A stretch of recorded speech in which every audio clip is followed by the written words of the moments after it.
Well, good evening, everyone. This is John Craig. And this is Sandy. And you are watching and with us again for Walking in Spirit and Truth. It sounded like you were searching for which show it might be. No, Oh. I know exactly what show we're in. Yeah, so if you wonder, well, why are you saying that? Well, it's because Sandy's like on a whole bunch of different shows, and so I have to keep her straight. I have nothing to say. You didn't have any words to say, did you? I caught speechless. You caught me speechless. So anyway, we appreciate you all joining us today. And we are here broadcasting from Amarillo, Texas. And we're pastors at Life of Worship. We co-pastor. Yeah, that's what I just said. Difference in pastors and co-pastor, dear. But it's here in Amarillo, Texas. So if you're ever in this direction, we would love for you to come by, stop by, see us, and visit with us. Join us for our Torah portion, which is at 2:00, and our regular worship service, which is at 5:00, both on Shabbat. And we would love for you to join us. Central, and our Torah portion's on Zoom. So if you'd like to be part of that, just get us an email at LOW@lifeofworshipamarillo.org. You can sort of see the intake part of it right there, scrolling across your screen, and we'll let you know. And then our services are live on YouTube, and you can go to our channel, Life of Worship Amarillo, or just type in John and Sandi Craig or Amarillo, all of the above, and subscribe and click the bell so that you'll be notified when it starts. Anyway, we'd love to have you there. Also, we want to let you know Sukkot is coming, and we have a Sukkot. Yes, we do. It is Clear Vision 2020, Yeshua the Waymaker, and our Sukkot will be at Paladora Lake, right in the panhandle of Texas. It's beautiful, wonderful. We're going to have all sorts of things going on, from a mikvah and teachings and activities and talent shows and fellowship, and you just name it, it's all going to happen. We had a lot of fun last year. It was so great. We had people from all over that came over and joined with us. And we hope that you can do the same with us. Sorry about the cats. Of course, throw something at one of them, please, if they do that again. Anyway, no, not your mouse. Just throw the mouse at the cat. Yeah, right. Anyway, it is Friday, October 2nd through Saturday, October 10th. And you can register online or drop me an email and I'll send you a packet, or register. You can also download the packet. The only thing about the online thing is that the days of the week are incorrect. And for some reason, my technological skills, I haven't been able, no matter how many times I upload, it's not moving that old one out. So not quite sure why. Even when you delete it off, it's kind of a weird thing. You delete weird. It off and you need to put the right one in and it still pulls up the old one. I know. And anyway, so I guess we need a media guy. Yeah, we need. It's not me. We need a webmaster that might be able to work that up for us. Well, I don't know. I've had the webmaster position for a long time. So yeah. Anyway, talk to yourself. Talk to myself. Well, that is what's happening for Sukkot or Tabernacles, whatever you want to say. And we want you to join us. There's room. There's RV spaces, tent spaces. There's even a hotel, and it's going to be an amazing time. And next up, we also have a prison ministry. And we want you to take part in that too. If you know someone who is in prison, in the system, whether it's federal or state, whatever it might be, give us their name and number and have them drop us a line if they're really thirsty and hungry for the word. Yeah. If they're hungry to grow, and we'll connect with them. We've had a number of these men that are in there that they've come into the Hebraic roots of their faith, and we're like, there's nothing in any of the systems that really speaks to the depths that we go into. And that's what they're hungry for. These men want to be disciples of Yeshua.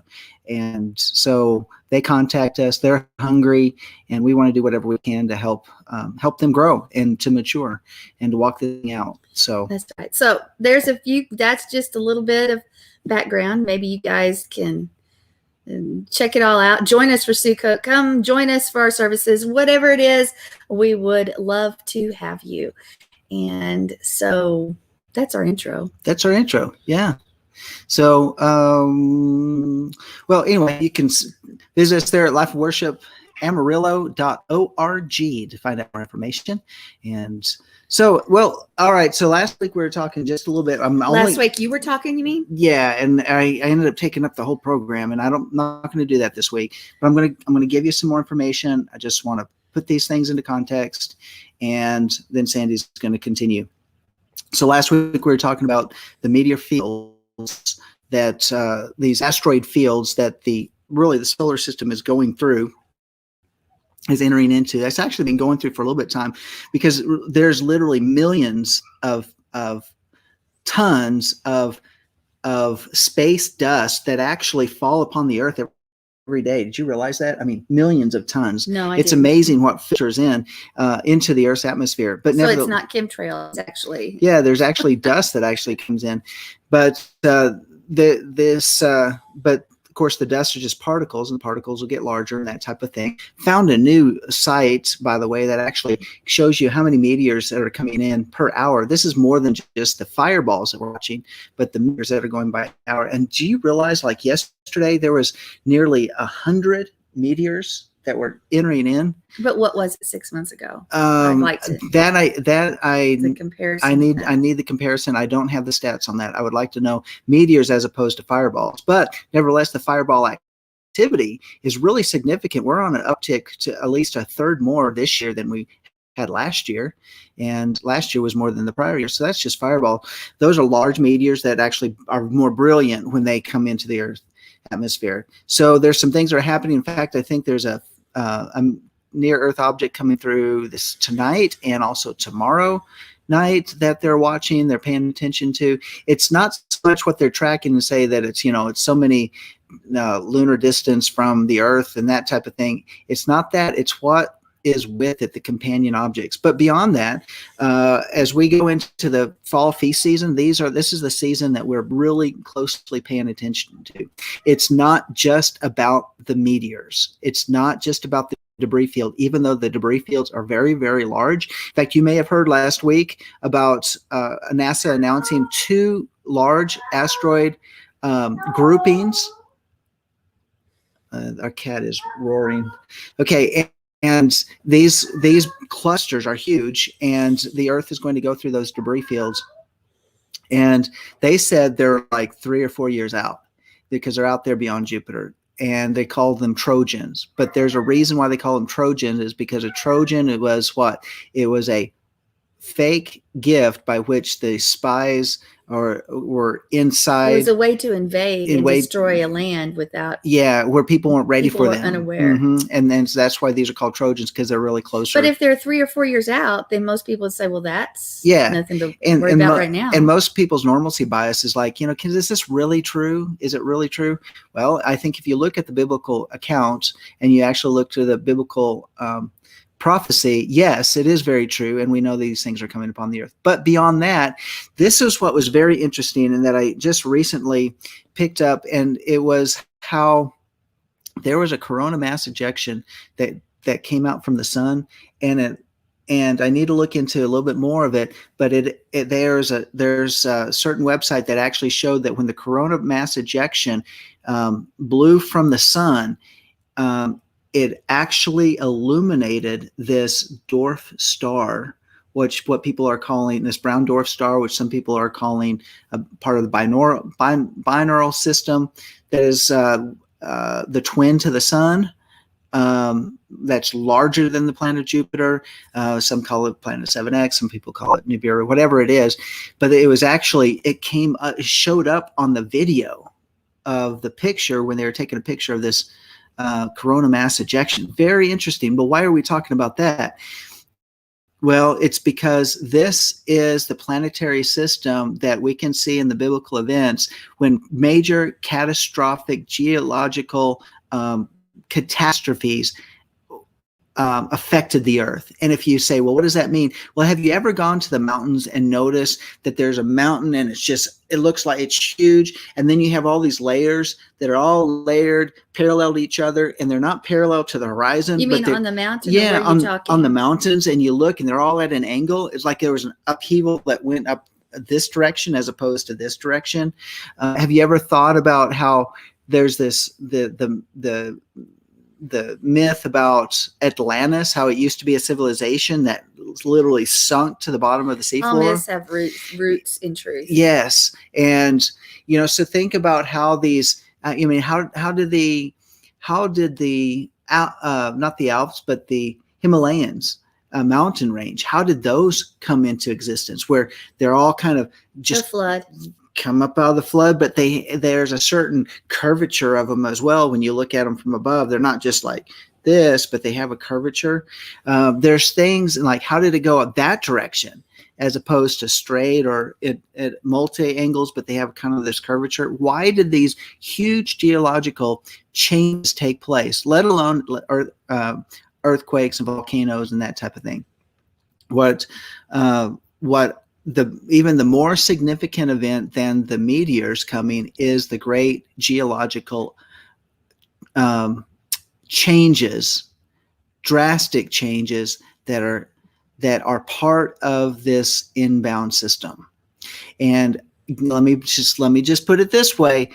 Yahweh's timing is always perfect, that he always set things into order so that when the earth was ready to go to the next stage to do what he wants to do, he has already set these things into existence and move them into the right path where the earth would be there at the right time, and of all things, around the feast seasons.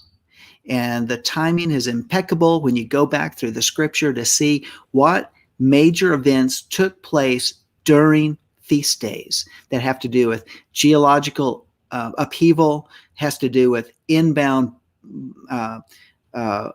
meteors, which some have called the fire and brimstone, like what happened to Sodom and Gomorrah. You look at all of these different things and all these different pictures. Why? Well, so we're looking at, yes, direct impacts that are coming to the earth, and they're going to be pretty severe, but it's the other thing that most people really don't have a grasp around, because I don't think I really do. And that is the geological earth changes. And that's where we need to be concerned, anybody that lives along the coastlines, where the sea levels are going to change, where they're at risk of tsunamis, where land can sink, where other parts of land can increase, where like along the Mississippi, there will be an inland gulf that will form along the New Madrid Fault that'll split. It could go all the way up to Canada.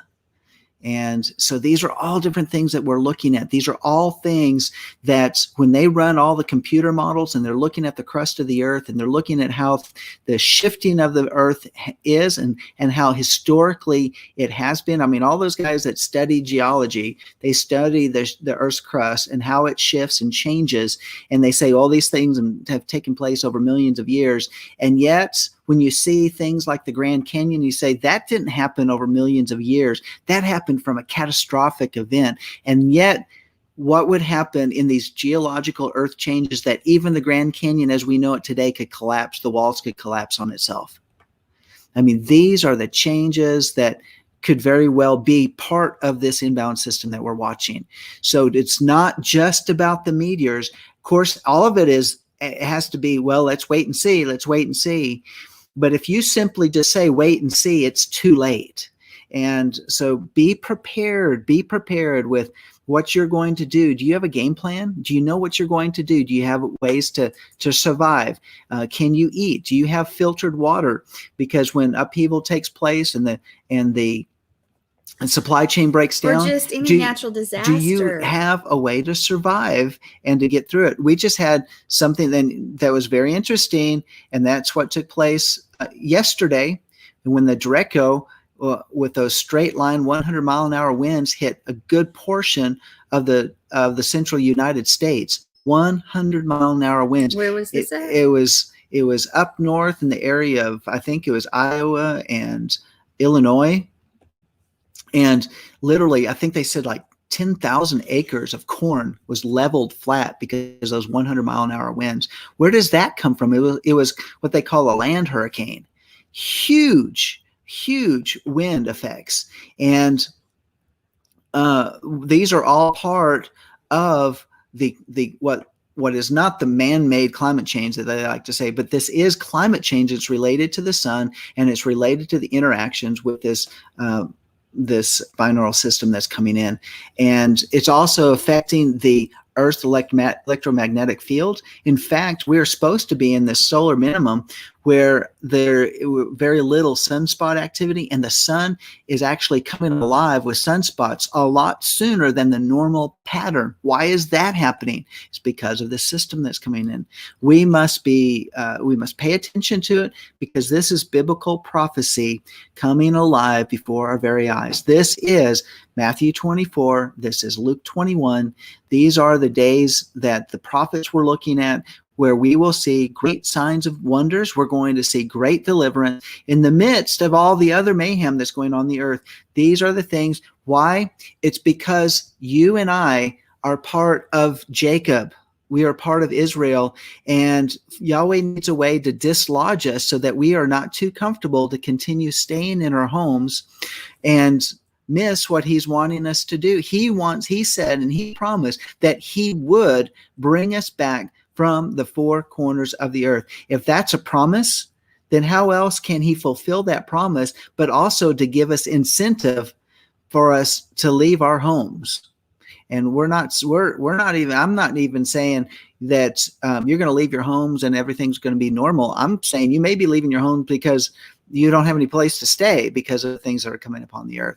We have had speculation in terms of what it would be like.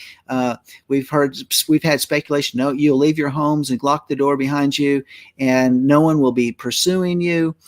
We've had Eddie and Monty have said that. Yeah, but when we look at how things are laid out in the book of Revelation, when we see how it's laid out in the book of Isaiah, when we see it's laid out in parallel, in alignment with the feast days, I read over there in Isaiah 1, 2, and 3, is that when the great earthquake comes, it seems like everybody's living life in the normalcy bias, and all of a sudden things are different. It's there where it says that the kings and the princes and the leaders of the world, the elite of the world, the generals have all gone into their underground bunkers, into their caves, and they are hiding on the day of Yahweh because they're in fear for their very lives, crying out that even the mountains would fall upon them.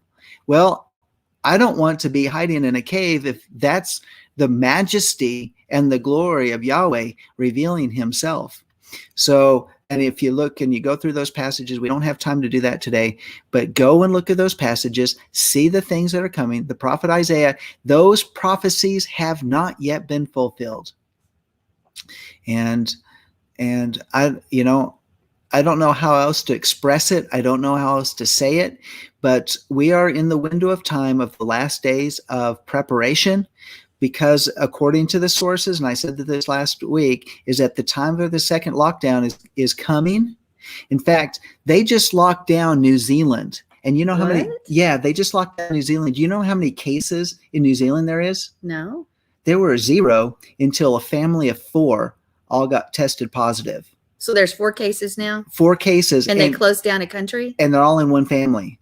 And they closed down a country? And they closed down the entire country. For what have they measured? How many cases of flu they have? Or tuberculosis? Or cancer? So think about that. Is that insane? That's insane. Okay. So if they are going to close down, and so this, for 4 cases. So, and it's really the case that New Zealand had no cases. They had no cases, and there's a reason. They're an island country. They're protected, and they shut it all down. Why? Because when these things are coming, they need the earth to the people of the world to be in their homes. They don't want them on the streets. They don't want them in a place where they can gather, where they can cause problems, but rather where they can be controlled. And that just happened.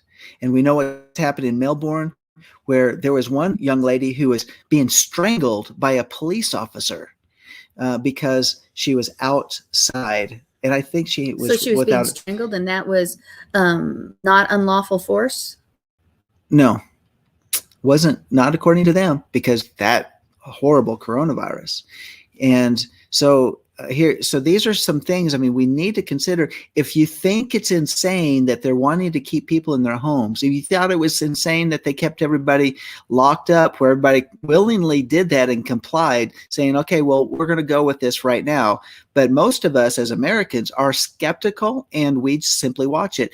And so if you thought, we're over that and it's, we're done with that, think again, because every source that's coming out of the government has been saying they are going to have a second lockdown. It's going to be, think about blue states first, then it's going to be followed by red states, but everybody's going to be locked down. Everybody will be locked down. But it's not just in America, it's around the world. They are going to have another lockdown. It will be more severe than it was before. I think Melbourne, Australia is the example, and they're only allowed to travel 3 miles from their home. That's as far as they can venture out. And only one person per week can go out and get supplies and bring it home. Per week, guys. Yeah. That's not often. Yeah. I mean, think of how many times we just go one time and we missed this and this and this and this, and we go over and over and over and over. Are we prepared? I find it very interesting. Gil Broussard, who's on Facebook, you can go to him on Facebook. He's been to our congregation before. Very interesting. Have you seen this one? The estimated 2021 orbital path of planet 7X. I wish I knew how to operate. Well, of course, it's on my computer. Mm-hmm. But as of August of 2020, there we have it. It's about to loop around the sun. He says with an estimated arrival, and this is Nibiru 7, whatever you want to call it, of March of 30th or 31st of 2021. And that's derived from Revelation 12 through 3. I don't know what. I guess we could open that up and see what that says. So that's where we're on the moon at the foot of Virgo after a 12-hour delay in the Earth's rotation. So we can look View at that. from the nighttime sky of Jerusalem. And anyway, it used to be called the fiery dragon in old literature. And anyway, Gil Broussard, go to your Facebook page. He has put his charts and stuff on there. He is so knowledgeable and has studied this for so many years. And it's very, very interesting how he came to our congregation in 2016 and talked to us about things. Look, he has this asteroid belt right here. So he has Nibiru coming and crossing the asteroid Mm-hmm. belt. So really, you're dealing with two separate forces. You're dealing with this asteroid belt Mm-hmm. and the Nibiru coming out the side. Yeah, because he said that it's going to pull a train of asteroids. Of those asteroids with it him. when it goes. It almost reminds me, the way it looks, it's shooting out around the sun. It reminds me of Apollo 13. They wanted to shoot around the moon to bring that, to bring them back. Use the gravitation pull of the moon to give them that energy to pull them back. Yeah. So and more specifically, Revelations 12:1 through 3, and a great sign appeared in heaven, a woman clothed with the sun and the moon under her feet, and her head a crown of 12 stars, and she was with child, and she cried out, being in labor and in pain to give birth. And another sign appeared in heaven, and behold, a great red dragon, having 7 heads and 10 horns, and on his head were 7 diadems. And so this system, as it comes in, has also been called the red dragon historically. So that's where he's pulling that together with. correct. So nevertheless, the point is that we don't know what it's going to look like till we get there, but we do know what the biblical record is. We do know what it says and how it's talking about it. It is these things that we need to be prepared for. And I'm going to tell you this, and I told this to our own congregation. I've been telling people in our own congregation for how many years, Sandy, to be prepared? At least 10, specifically. Because we should always be prepared. We should always be prepared, but we knew things were going to be coming, and that you had to get ready, you had to get prepared, you needed to look at what it's going to mean, what's going to mean to your family. And then we've told them, don't expect, and this seems kind of mean, but don't expect that if you've done nothing and you've had plenty of warning to come in and join and think you're going to live off of everybody else's supplies. I mean, just think about it. If you've got time, this is the time to do it. There's a reason why they had the first lockdown, and it's to run the mom and pop grocery stores, the mom and pop restaurants out of business. You know why? To give them an alternative, to take away an alternative food supply for people. It's going to force people to go to the Walmarts, the Targets, to the approved larger grocery stores that are allowed to stay open. Those will be the approved stores. And so that people cannot have, that they won't have any type of, what do you call it? Grassroots, not grassroots, but basically another way to barter for food outside of the approved system that they give us. So that is one of the reasons they want to shut down. They want to keep people only to get their food for what they are allowed to supply, and for what they want us to get. Anyway, those are some things I wanted you to consider. I do want to encourage everybody to go to Isaiah. I spoke about this on Shabbat. I want you to go to Isaiah. I want you to check it out. I want you to see what the word says and read it for yourself and pray how you're going to take care of your family. Faith takes action. You read the word, Father impresses you, and you do something. That's faith. Faith isn't, oh, that something's going to happen. Okay, the Father's going to take care of me. When you do nothing, that's not faith. I'm just telling you. That's not biblical But faith. we are not saying that Yah's not going to take care of his people. We're not saying that. We're not saying that. But he takes care of his people by showing you what to do while you have the time to do it. And so anyway, there you go. That's my update for the week. That's your update for the week. And now you've got me all interested. I'm in this. I was looking for some of my charts. I saved his charts before when he was here, and I cannot locate them. And because you had talked about the different events throughout history of that events have occurred on feast days. Mm-hmm. And I wanted you to be more specific about that. Okay. So think about this. Things that happened on feast days. One, what about the Noah's flood? It actually happened on second Passover. Mm-hmm. What about the first Passover? Where it had, we had all of those things that were leading up the days of darkness, and then of course the other nine plagues that also went with that. All of that was leading up to it. What about during the time of Abraham, when he had the 3 visitors, which was on a feast day? It was on Passover, and then those 2 visitors went on down to Sodom, where they met with Lot, and it was that next day that of escape. That was the day of escape. And what about Joshua's longest day? That was a time where it was the earth stopped rotating. Very interesting, isn't it? The earth stopped rotating. What would cause that? And then another time was Hezekiah's, where the time went backwards. And also there was a time during Joseph where literally there was a wobble in the earth. But were all these on feast days? And these were all, I think Gil Broussard actually brings around and shows how those were all on feast days. So when the moon and the stars bowed, it looked like they bowed. And there was an object that they found over in Germany that actually showed this, because it put on this object these the star line that is not visible from that part, but only if the earth tilted, and they saw stars that are not normally in the ecliptic, or whatever you call the horizon, the elliptic, or whatever it is. So that was very, very interesting in how that ties together. But keep in mind that the asteroid field and the debris fields are 2 different things that we've been talking about. And so keep that in mind. These debris fields are part of the Milky Way galaxy, and the solar system is moving within that galaxy, and so are the debris fields. And it just so happens that these things are coming around, and when September gets here, expect great changes to start taking place in the political scene and the government rulings and dictates that is going to affect the population and commerce of not only the United States, but the world. These things are coming, and we want you just to know these things and pay attention. Just please pay attention, pray about them. Say, if you don't believe me, don't believe me. It's fine. Don't believe you, that's fine. Yeah. Do what you want to do. Well, aren't you just trying to say, hey, because you can't get news from you can't get news from the major news sources. That's why I always am amazed that people walk around so ignorant of what's actually going on. I'm like, how could they not know? And it's because they aren't listening to alternative media.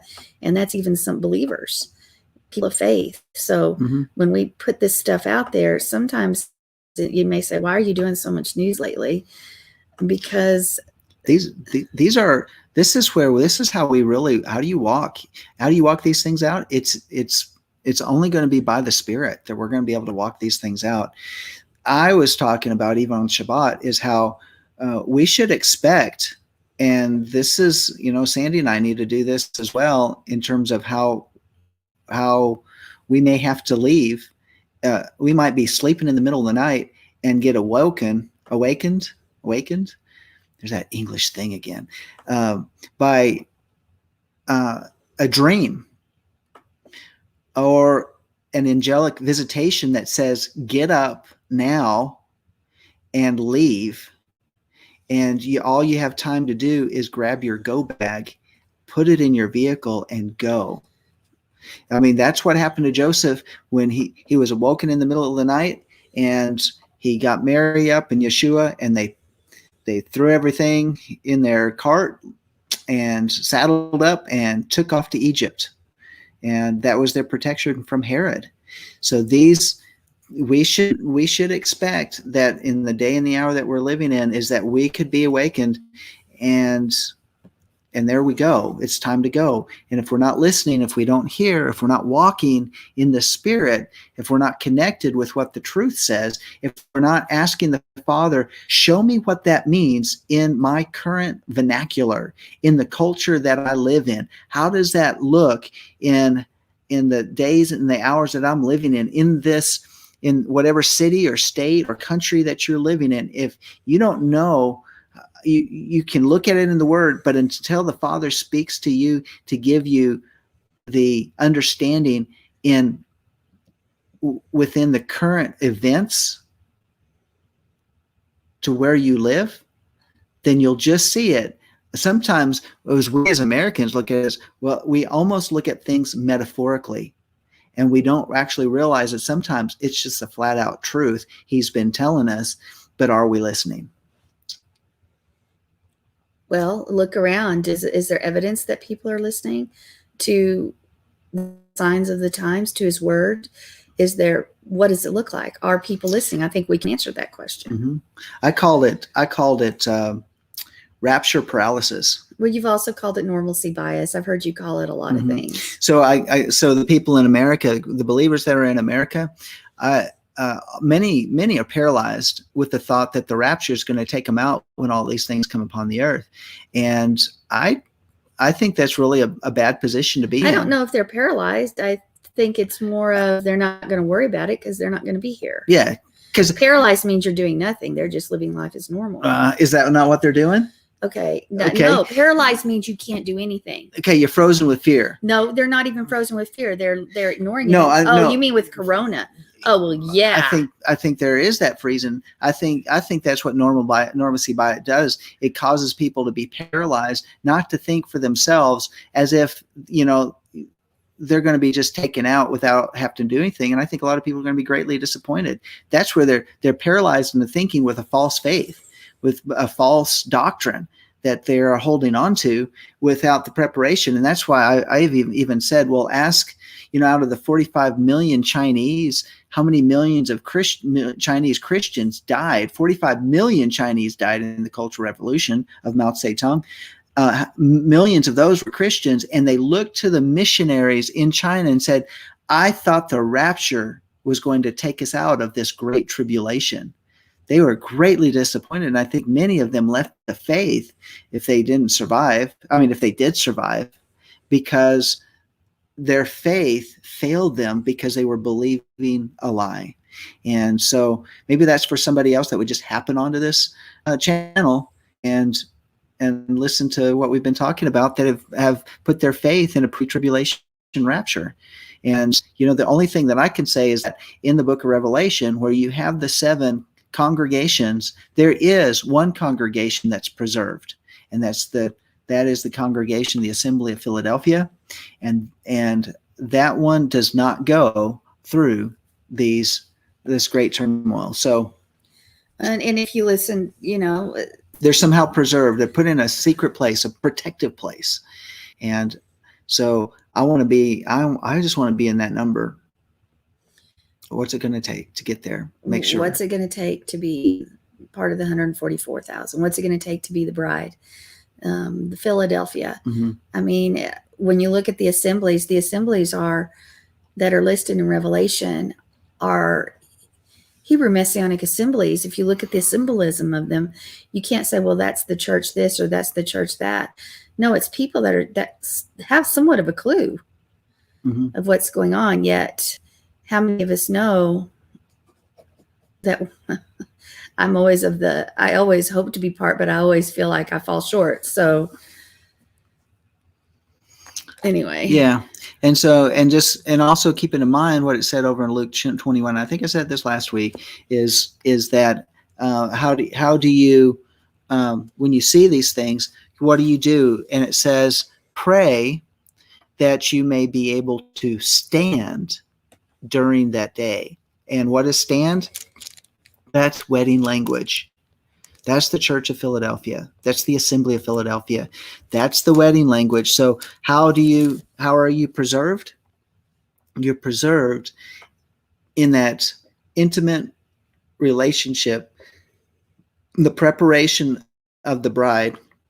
And you can see that in the Song of Solomon.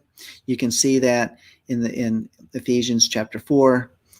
You can see that in so many different ways as the bride prepares herself, and the parable of the 10 virgins. So all of those things relate in terms of these are the ones that were preserved to go into the room where the door was closed behind them, and the others were left outside of the door, outside of that place of protection. And where's the safest place? Well, Psalm 91 talks about being hidden under the wings of God. So if we're sheltered by him, it means we've been brought in under that covering. Not everybody gets to go there. How do you get into the presence of the Lord? And that's all in the preparation of the heart. And that the whole element of Ezekiel chapter 20 is about that he calls us out to the wilderness so that we can pass under the rod.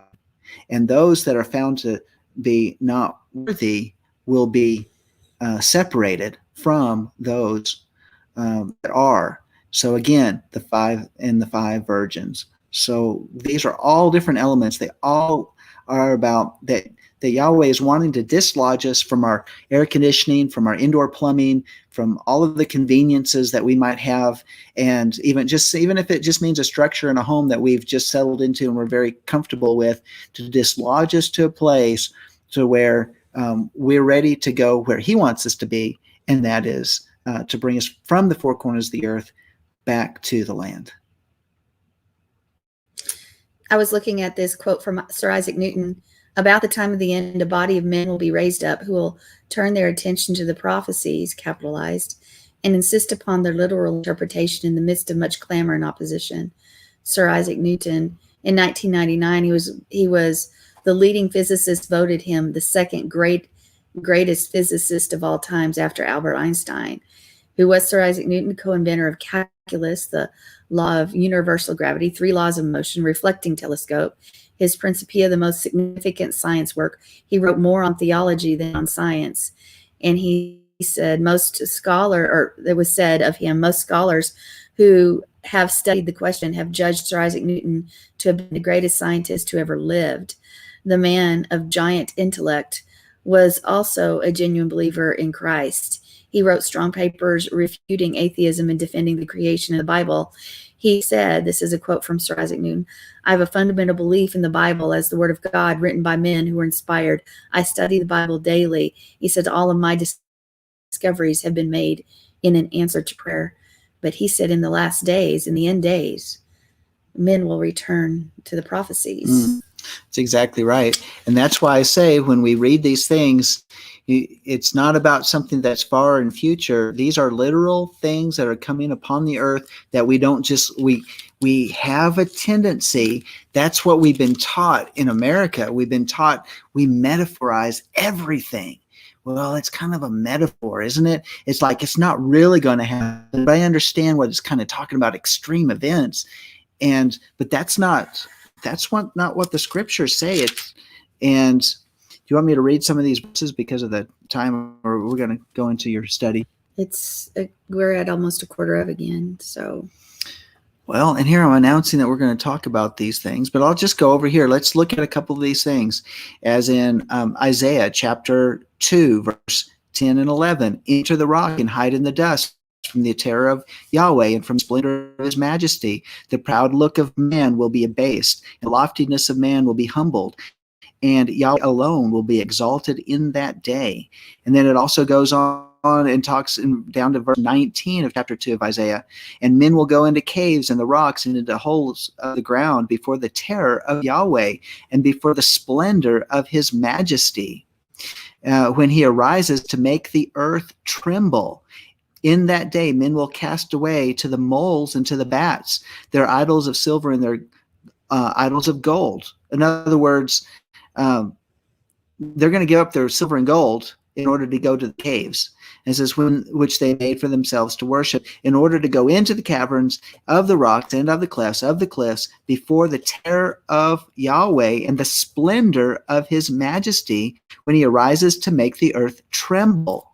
Stop regarding man whose breath is of life is in his nostrils, for why should he be esteemed? I mean, look, we are always looking at, well, I wish I had the money of the elite so I could have a safe place to go to. Oh, I wish I had the power of the political elite so that I would have inside information. Why are we doing that? Why are we esteeming these guys?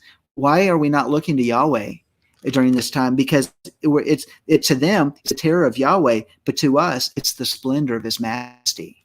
I mean, I want us to put that in perspective. There's another place that I wanted to get to. Is it Isaiah 24? I didn't prepare that one. But along with that runs parallel is over in Revelation chapter 6 and the breaking open of the sixth seal. And it says, and then I look, and he broke the sixth seal, and there was a great earthquake. That's beginning with verse 12, Revelation 6. There was a great earthquake, and the sun became black as sackcloth, made of hair, and the whole moon became like blood, and the stars of the sky fell to the earth as a fig tree casts its unripe figs when shaken by a great wind. And the sky was split apart like a scroll, and when it was rolled up, and every mountain and island were moved out of their places. And the kings of the earth, and the great men, and the commanders of the rich, and the strong, and every slave and free man, hid themselves in the caves and among the rocks of the mountains. And they said to the mountains and to the rocks, fall on us and hide us from the presence of him who sits on the throne and from the wrath of the Lamb. For the great day of their wrath has come, and who is able to stand? Again, wedding language. Who is able to stand as the bride for the bridegroom? It's all about a wedding, and it's all about when he comes in great splendor and majesty. But those that are separated from him sit, and they will be in great dread. Great terror will befall them. They will shake their fists at God. That's why we see over in Psalm chapter 2. So we can go over there and look at it. Psalm chapter 2, where it says, why are the nations in an uproar and the peoples devising a vain thing? The kings of the earth take their stand, and the rulers take counsel together against Yahweh and against his anointed. Let us tear their fetters apart and cast away their cords from us. He who sits in the heavens laughs. Yahweh scoffs at them. Then he will speak to them in his anger and terrify them in his fury. But as for me, I have installed my king upon Zion, my holy mountain. I will surely tell of the decree of Yahweh. He said to me, thou art my son. Today I have begotten thee. Ask of me, and I will surely give the nations as thine inheritance, and the very ends of the earth as thy possessions. Thou shalt break them with the rod of iron. Thou shalt shatter them like earthenware. And now, therefore, O kings, show discernment. Take warning, O judges of the earth. Worship Yahweh with reverence. See, the whole thing about the shaking is about this plea of saying, who do you serve?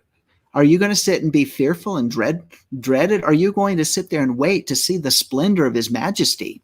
Those are all things that go along. Let's go look at something over in Jeremiah. Jeremiah chapter 29. Sandy, you prepared and you did all this stuff, and I'm jumping all over your game. Jeremiah chapter 29. For thus says Yahweh, when 70 years have been completed for Babylon, I will visit you and fulfill my good word to you and bring you back to this place. Well, I want to ask you something. 70 years ago, there was a treaty that was put into place. It actually was in 1949. They made the treaty. They set it into place that in the spring of 1950, there would be a new alliance formed. And what was that alliance? That alliance was called NATO. Who was put in charge of NATO? It was the United States of America. Was given the task of being the military power of the entire earth. And NATO would rule, and they would say, well, NATO was the one that stood up against the Soviets and the Chinese communists and all of that. But in reality, America was put in place with the U.S. dollars, the reserve currency, and they were made a very powerful nation for how many years? 70 years. If you look at the word and you look at the daughter of Babylon, which Jeremiah talks about, America fits the description of daughter of Babylon. So what are the years of Babylon? The rule of Babylon, according to the Babylonian calendar, 70 years ended in the spring of 2020. And how do we know that those 70 years came to an end? Because that's the time period when they came in, not began, but they locked down the entire world. And the economy of America was crushed, even in spite of what has happened since we've been coming out of that. There's been a bump in the stock market, but many are still feeling the effects of that here in the United States. 70 years of Babylon is over. He says, I will visit you and fulfill my good word to you to bring you back to this place. For I know the plans that I have for you, declares Yahweh, plans for welfare, not for calamity, to give you a future and a hope. Then you will call upon me and come and pray to me, and I will listen to you, and you will seek me and find me when you search for me with all your heart. And I will be found by you, declares Yahweh, and I will restore your fortunes, and I will gather you from all the nations and from all the places where I have driven you, declares Yahweh, and I will bring you back to the place from where I sent you into exile. And where was that? It was the land of Israel, the land of our forefathers, Abraham, Isaac, and Jacob. Go on, chapter 30. It says, verse 4, verse 5, for thus says Yahweh, I have heard a sound of terror, of dread, and there is no peace. Ask now and see if a male can give birth. Why do I see every man with his hands on his loins as a woman in childbirth? And why have all faces turned pale? And alas, for that day is great. There is none like it. And in the time of Jacob's distress, but he will be saved from it. And it will come about on that day, declares Yahweh of hosts, that I will break his yoke from off their neck and will tear off their bonds, and strangers shall no longer make them their slaves. And they shall serve Yahweh their God and David their king, and I will raise them up. See, we have been enslaved to a system that in Babylon, by which, I mean, think about it. Don't pay your bills. Don't do this. What do? We're tied to that paycheck. They dangle it in front of us. Sometimes there's more month than paycheck there is. And so what's it all about? Yahweh wants to set us free from this fiat system that we're so tied to, that was set up for us. And it goes on and says this in verse 10, and do not be dismayed, O Israel, For behold, I will save you from afar and from your your offspring from the land of their captivity. And Jacob shall return and shall be quiet and at ease, and no one shall make him afraid. For I am with you, declares Yahweh, to save you. For I will destroy completely all the nations where I have scattered you. So if you just think we got to save America, maybe Yahweh's got this other plan, because he says, only I will not destroy you completely, but I will chasten you justly and will by no means leave you unpunished. See, it is Yahweh that says, I'm going to destroy them because they took advantage of you. You're in exile and they enslaved you. They took advantage of your good nature, your goodwill, your moral compass that they harnessed for their good purposes, and or their, whatever their purposes were, and that we've been tied to and we've been enslaved to.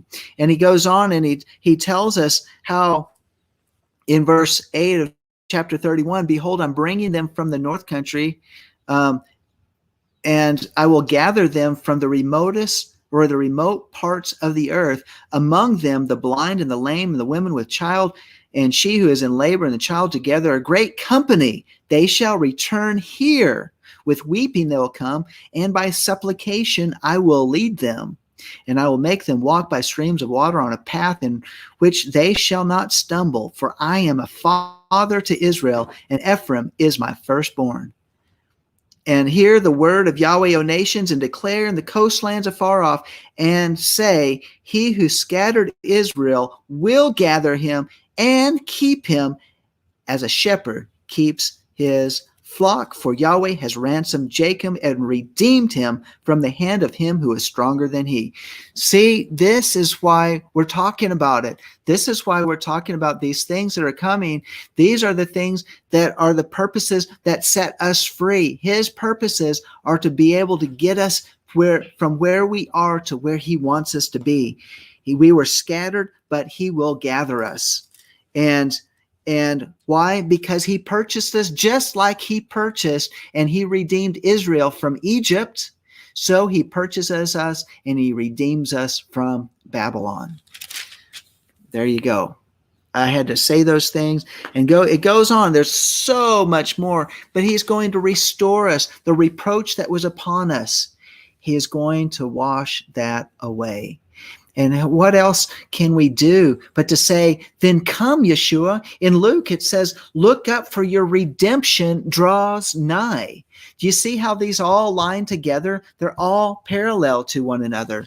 And we look to these things not in terms of great dread of the things, but we say, okay, come, set us free, O Yahweh, because you have promised these things to us. These are the elements by which we look into the scriptures and know why it's taking place. Let me read some other scripture. Okay, I'm just going on. All right, is that okay, Sandy? It's fine. All right. It says this is Isaiah 24. Isaiah 24.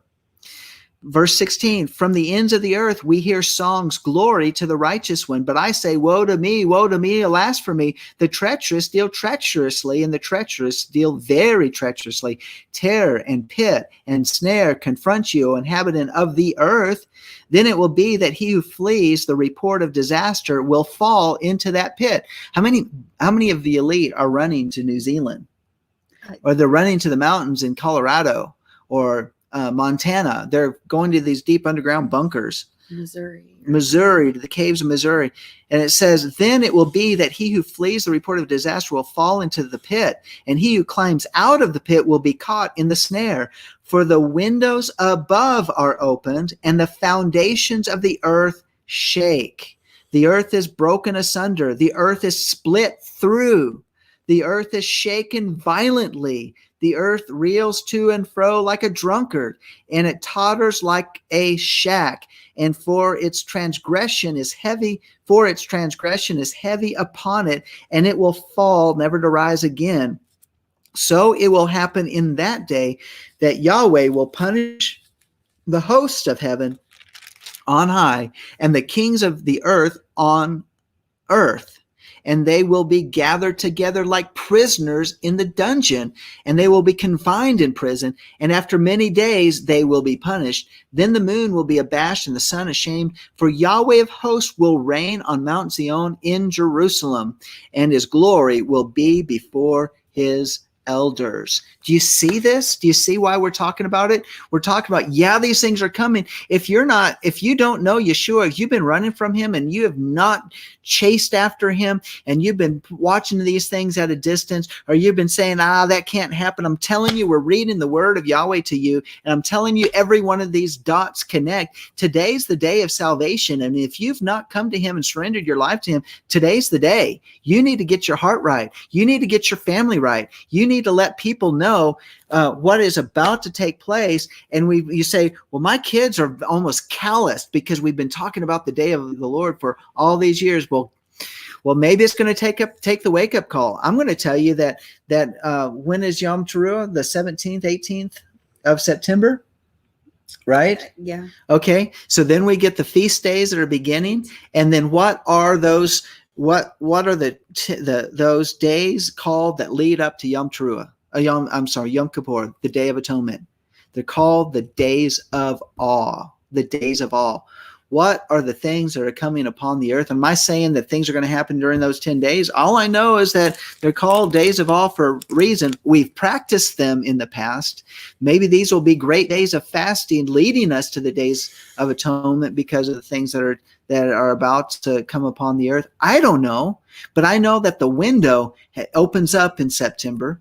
That maybe it's not this year. Maybe it is 3 or 4 more years down the line. I don't know. But if every day that we have for preparation for that time is days that maybe more can come with us. The point is that the Father's called us out from them. Why? So that we're preserved during those days. We certainly do not want to be going in to those deep underground bunkers, into those hiding places where they're hiding. We want to be only where Yahweh is calling us to be, wherever he's called us out to, because only there do we have preservation. This incoming system, the havoc that is putting upon the sun, the coronal mass ejections, the energy that's coming from outside of the sun that's affecting the electromagnetic fields of the earth. All of the computer models show that the electromagnetic field will collapse for a short period of time, which will end up causing up to 200-mile-an-hour winds worldwide. 200-mile-an-hour winds worldwide.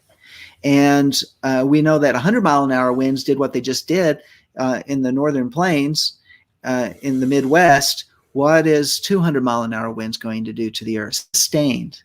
But the electromagnetic field will come back. They're saying it will cause literally a pole shift, and the magnetic field will flip on us, besides the geographical upheavals.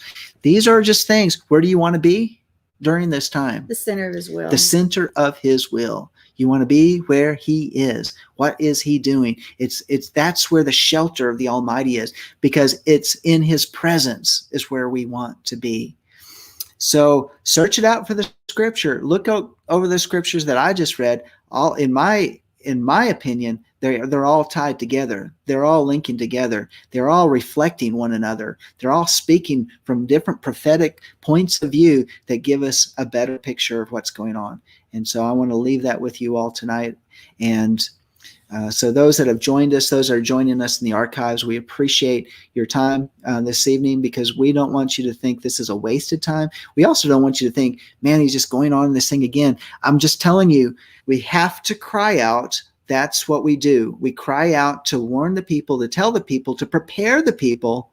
And because Yahweh's people, and I probably speaking to the choir a lot of times, but if you think this is meaningful, you take this, put it on your social media, share it with other people that may need to know it, people that need to see what's going on, and hear the heart of hear my heart on it, but listen to what the Spirit of the Lord is saying and what his heart is saying to us to prepare us these days.